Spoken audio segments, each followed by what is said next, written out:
लोकसभा चुनाव की तारीखों के ऐलान के बाद सियासत गर्मा गई है। खासकर यूपी में कई सीटों पर उम्मीदवारों की घोषणा के बाद कई सियासी समीकरण भी देखने को मिल रहे हैं। वहीं अगर पश्चिमी यूपी में मुजफ्फरनगर सीट की बात करें तो यहां जातिगत समीकरणों को साधने की भरपूर कोशिश की जा रही है। लोकसभा चुनाव के रण में मुजफ्फरनगर सीट पर त्रिकोणीय मुकाबला देखने को मिल रहा है।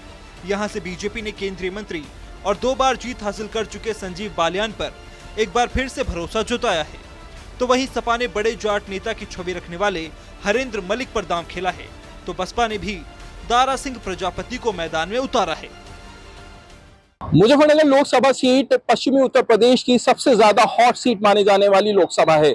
इस लोकसभा सीट से संजीव बालियान वर्तमान में सांसद हैं, जो केंद्रीय राज्य मंत्री भी हैं। संजीव बालियान जब इस सीट से पहली बार चुनाव लड़े थे तो उन्होंने जीत हासिल की थी और जीत हासिल करने के बाद भारतीय जनता पार्टी ने उनको केंद्रीय राज्य मंत्री भी बनाया था। संजीव बालियान ने जब दूसरी बार यहां से चुनाव लड़ा तो संजीव बालियान ने एक बार फिर से जीत हासिल की और चौधरी अजीत सिंह को यहां से चुनाव में हार का सामना करना पड़ा था।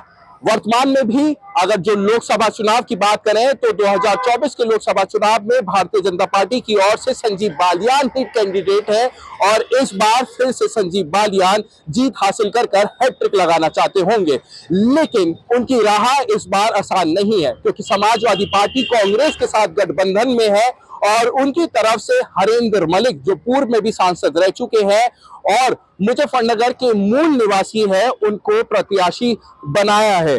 केंद्रीय मंत्री संजीव बालियान के सामने हरेंद्र मलिक और बीएसपी से दारा सिंह प्रजापति हैं, जो प्रजापति समाज से आते हैं और वो भी जो संजीव बालियान का इस बार चुनाव होगा कहीं ना कहीं मुश्किलों में डालने का काम करेंगे।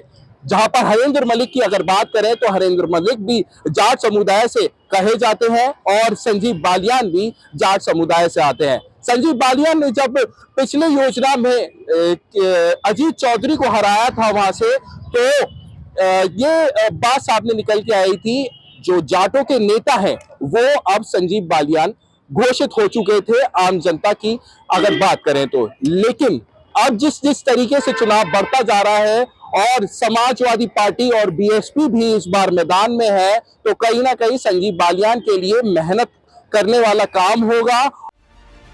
बता दें कि साल 1982 में हरेंद्र मलिक ने ग्राम पंचायत सदस्य के चुनाव से राजनीति में कदम रखा। 1985 में पूर्व पीएम चौधरी चरण सिंह ने मलिक को खतौली से टिकट दिया और वो विधायक चुने गए।